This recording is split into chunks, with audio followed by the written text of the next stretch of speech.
Hi friends, તો જો આજે આપણે મળીએ છીએ ઘણા દિવસ પછી. તો આ વિડીયો છે દિવાળીનો. તો ઘણા દિવસથી આપણે વિડીયો નહોતો બનાવ્યો, તો તહેવાર છે તો વિડીયો બની શકતો નથી. તો સૌથી પહેલાં આપણે સ્વસ્તિક કર્યા છે અને એટલી વારમાં આવે છે કૃષ્ણા. તો કૃષ્ણાને તો પણ કાંઈ રહેવા દેવું હોતું નથી, તો સ્વસ્તિક પણ વીખવા લાગે છે અને એને ચાંદલો કરી દીધો મેં. એને ખબર પડે છે કે કપાળમાં ચાંદલો કરાય, તો ચાંદલો કરાવડાયો અને પછી ઘડીક સ્વસ્તિક રહેવા દે છે અને પછી વીખે છે. અને પછી આપણે બનાવી છે, તહેવાર છે તો નાની એવી રંગોળી. તહેવારમાં રંગોળીનું ખૂબ મહત્ત્વ છે, તો નાની એવી રંગોળી બનાવી છે. અને મિતાલી શાક સુધારે છે, તો ઘડીક ત્યાં રમે છે અને પછી આપણે કરી છે રસોઈની તૈયારી. તો સૌથી પહેલાં તો આજે તહેવારના દિવસો છે તો થોડીક લાપસી બનાવી છે. અને પછી કાલે છે ને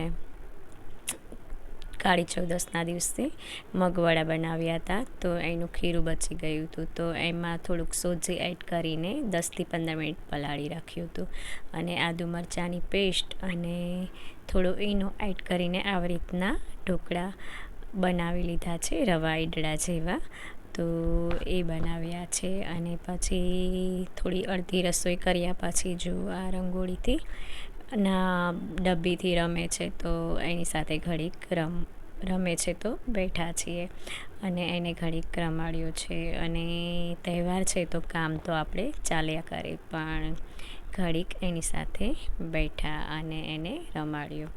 અને એક જણ તો એની પાછળ જ જોઈએ, કારણ કે એક વ્યક્તિ એની આગળ પાછળ જોઈએ. અને પછી સાંજ થઈ ગઈ છે, તો જુઓ સાંજે દીવા મૂક્યા છે અને એક નાની એવી રીલ્સ પણ બનાવી લીધી છે. અને રીલ્સ બનાવી અને દીવા મૂક્યા અને એન્જોય કર્યો. અને જુઓ કૃષ્ણા રંગોળી બનાવેલી હતી, પણ એને પાવડર લાગે છે, તો પાવડરની જેમ પહેલાં વીખે છે અને પછી મોઢે પણ લગાવે છે.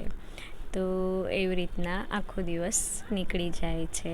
અને ઘરે પણ વીખે અને બાજુમાં જાય છે પાડોશીના ત્યાં, તો ત્યાં પણ વીખે આવે છે રંગોળી અને ત્યારે રમે છે. તો તમને અમારો વિડીયો સારો લાગે તો ચેનલને લાઈક, શેર, સબસ્ક્રાઈબ જરૂરથી કરો.